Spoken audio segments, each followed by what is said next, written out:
The guilty plea of Ismael El Mayo Zambada is a significant moment in the decades-long war on drugs. As a co-founder and leader of the powerful Sinaloa Cartel, Zambada had long been one of the most wanted men in the world, successfully evading capture for over 50 years.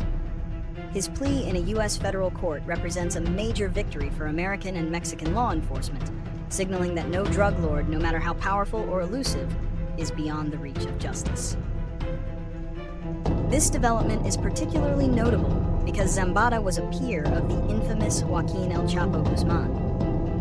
With both men now facing life sentences in U.S. prisons, the original leadership of one of the world's most notorious criminal organizations has been effectively dismantled.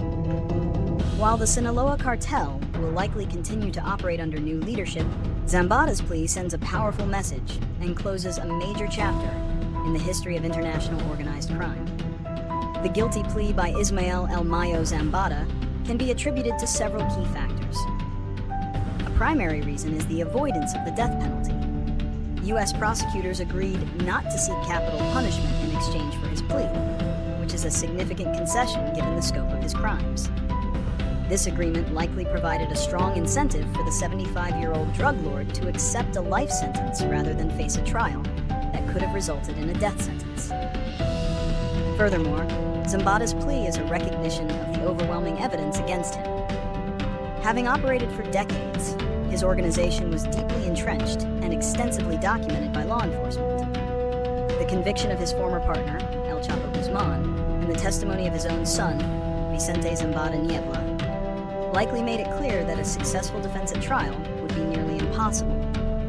By pleading guilty, he took responsibility for his actions, as he stated in court, and brought a definitive end to his long criminal career without a protracted and public trial. The guilty plea of El Mayo Zambada will have significant consequences for the Sinaloa Cartel and the broader drug trade. With both original co-founders, Zambada and El Chapo Guzmán, now facing life in U.S. prison, the cartel's centralized leadership structure is effectively gone.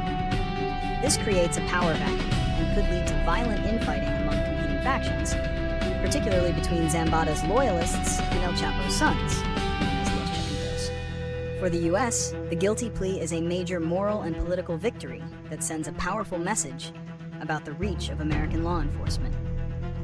However, it is unlikely to stop the flow of drugs. The cartel's business model is resilient and adaptable, and new leaders will emerge. The focus of law enforcement will now shift to targeting the next generation of cartel leaders and their sophisticated networks, which continue to traffic deadly drugs like fentanyl. The long-term consequence will be a new phase in the drug war, one that moves beyond the kingpin strategy to a more fragmented and unpredictable criminal landscape. Solutions to the power vacuum created by El Mayo's guilty plea must go beyond simply targeting new leaders. The kingpin strategy of arresting cartel bosses has historically led to more violence as factions fight for control. A more effective approach requires a multifaceted strategy. First, enhanced international cooperation is crucial. The U.S. and Mexico must improve intelligence sharing and coordinated law enforcement efforts to target the entire network, not just the top leadership. This includes going after the cartel's financial infrastructure, money laundering operations, and supply chains for precursor chemicals used to make fentanyl. Second, a shift in focus from enforcement to addressing root causes is needed.